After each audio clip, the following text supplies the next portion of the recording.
ಆಯಲ್ಲ observe ಮಾಡಿ, ನಾನು ನಿನ್ನೆ ಎಲ್ಲಿ ಹೇಳಿದ್ನೋ ಅಲ್ಲಿಂದನೇ ಎಂಟ್ರಿ ಕೊಟ್ಟು ನಮ್ಮ ಟಾರ್ಗೆಟ್ ಕಡೆ ಮಾರ್ಕೆಟ್ ಬಂದು 3ನೇ ಕ್ಯಾಂಡಲ್ 4ನೇ ಕ್ಯಾಂಡಲ್ಲೂ ಎಂಟ್ರಿ ಮುಗಿಸಿದೆ. ಎಷ್ಟು 9:35ಕ್ಕೆ ನಮ್ಮ ಎಂಟ್ರಿ ಮುಗಿದೋಗಿರೋದು, ಟ್ರೇಡೇ ಮುಗಿದೋಗಿರೋದು.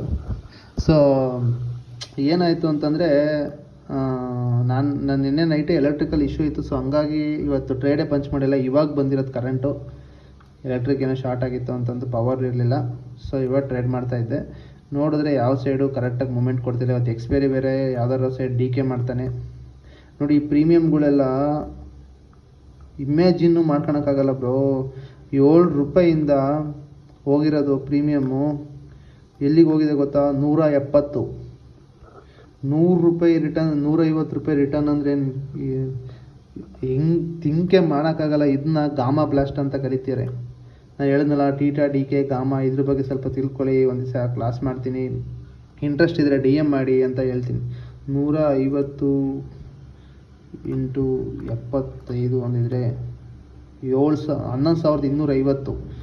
ನೀವು ಅಬ್ಸರ್ವ್ ಮಾಡಿ, ನೀವು 7 ರೂಪಾಯಿ × 75 ರೂಪಾಯಿ ದುಡ್ಡು ಹಾಕ್ತಾಯಿದ್ದೀರ ಅಷ್ಟೇ.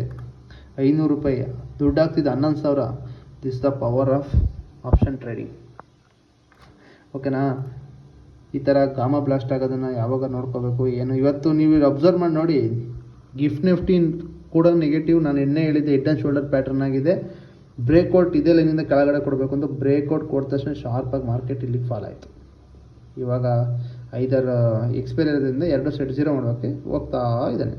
ನನ್ನ ಟಾರ್ಗೆಟ್ ನೆಕ್ಸ್ಟ್ ಇರೋದು ಇಲ್ಲಿಗೆ ಹೋಗ್ಬೋದು ಅಂತ. ಯಾಕೆಂದರೆ ಇವಾಗ ಪ್ರಿಡಕ್ಷನ್ ಮಾಡೋದು ತುಂಬಾ ಕಷ್ಟ ಇರುತ್ತೆ. ಯಾಕೆ ಎಕ್ಸ್ಪೈರಿ ಅಲ್ಲ. ಸೊ ಹಂಗಾಗಿ ಆರಾಮಾಗಿ 25,950 930 ತನಕ ಹೋಗ್ಬೋದು ಅಂದ್ಕೊಂಡಿದ್ದೀನಿ. ಇಲ್ಲಿ ನೋಡಿದ್ರೆ ಪ್ರೀಮಿಯಮೇ ಮೂವ್ಮೆಂಟ್ ಆಗ್ತಾಯಿಲ್ಲ. ನಾನು ಎಂಟ್ರಿ ಮಾಡೋಣ ಅಂದರೆ ಸೊ ಎಂಟ್ರಿನೂ ಮಾಡಲ್ಲ, ಏನೂ ಮಾಡಲ್ಲ. ನೆಕ್ಸ್ಟ್ ನೋಡ್ಕೊಳ್ಳೋಣ ಮಾರ್ಕೆಟ್ನ ಇರುತ್ತೆ. ಸೊ ಇದೇ ಥರ ನಮ್ಮ ಚಾನಲ್ನ ಫಾಲೋ ಮಾಡಿ. ನೀವು ಪ್ರಾಫಿಟ್ ಮಾಡ್ತೀರಾ, ಮಾಡಿಸ್ತೀನಿ ನಿಮ್ಮ ಕೈಯಲ್ಲೂ. Keep watching. ಬಾಯ್.